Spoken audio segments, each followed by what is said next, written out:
फिर फिल्में की, प्रोड्यूस भी की, डायरेक्ट भी किए, एक्ट भी किए।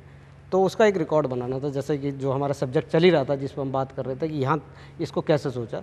तो फिर मैंने फिल्में बनानी शुरू करी और इस समय जो है सबसे ज़्यादा जो है निर्माता, निर्देशक, अभिनेता के उसमें भी एक रिकॉर्ड मैंने बनाया, क्योंकि मुझे रिकॉर्ड बनाने हैं। शुरुआत से आपने कुछ अलग हटके करना मुझे करने, रिकॉर्ड बनाने, मैंने उत्तराखंड के लिए रिकॉर्ड बनाने। फिर मैंने जो है एक ये रिकॉर्ड तोड़ा।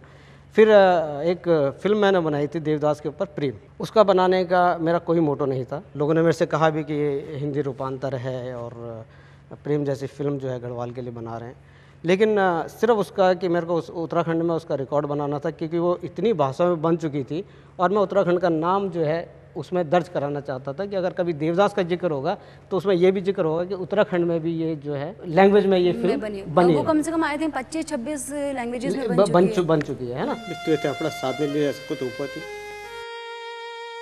तू मेरी मौत नहीं देख सके, फिर तेरे समझ मरो चाल रूपवती,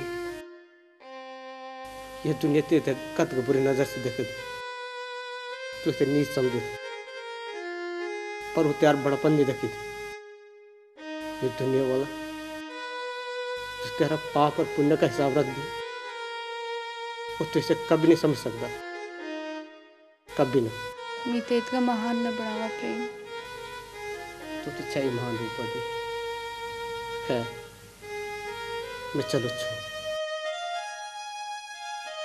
मैं तो इन्हें भी नहीं बोल सकूँ तू कि फिर मिलूँ, पर मन बात भगवान से जरूर मांग लो कि मेरे रूपवती से ज्यादा नहीं रुलाए।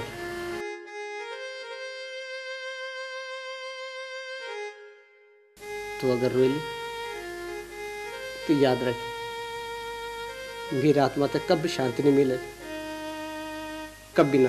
प्रेम, अब तुम कभी शराब नहीं पीला, शराब तुमके लिए जहर जी। उसके बाद ये देखा कि उत्तराखंड दूरदर्शन का जो एक चैनल स्टार्ट हुआ है और शायद 1-2 घंटे उन्होंने उत्तराखंड को दे रखे हैं, तो उन्होंने वहाँ पे स्पॉन्सर्ड कैटेगरी में धारावाहिक इनवाइट किए हुए। तो फिर दिमाग में ये आया कि क्यों ना मैं जो है एक मेगा सीरियल बनाऊँ, सबसे पहला सीरियल ऐसा बनाऊँ कि जो उत्तराखंड दूरदर्शन का मेगा सीरियल बन जाए, तो वो भी एक रिकॉर्ड बन जाएगा। तो उस रिकॉर्ड को बनाने के लिए फिर मैंने ये सोचा और बनाता, बहुत बड़ा बनाता, लेकिन उसका रीज़न ये है कि ये स्पॉन्सर्ड कैटेगरी है और स्पॉन्सर्स हमें मिलते हैं नहीं मिलते।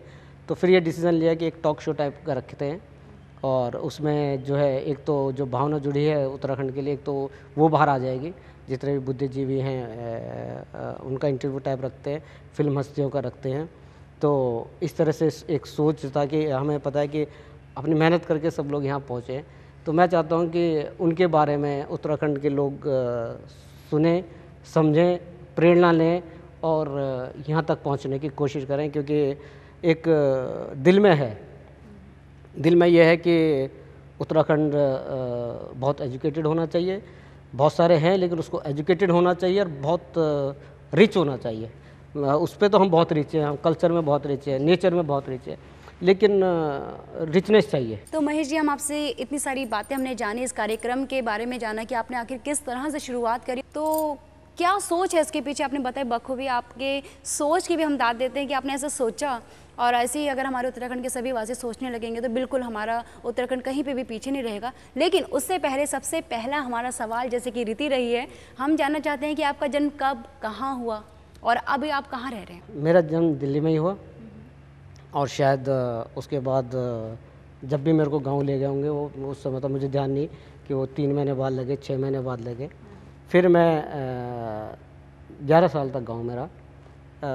जो आज मेरी पकड़ है भाषा के ऊपर, गढ़वाल के ऊपर, तो वो शायद वही रीज़न है कि मैं बचपन मैंने 11 साल वहाँ काटे और 5वीं के बाद मैं यहाँ आ गया, फिर दिल्ली में ही बस गया और इस समय मैं IP एक्सटेंशन पटपड़गंज में मेरा निवास है, मैं वहाँ रह रहा हूँ। और इससे पहले तो बीच बीच में 1-2 जगह बदली है, ज़्यादा नहीं बदली, चाणक्यपुर रहा, फिर बसंत कुंज रहा और आज मेरा यहाँ है। दिल्ली में ही रह रहे हैं? फिर उसके बाद दिल्ली है, उसके बाद यहीं चल रहा है सब कुछ।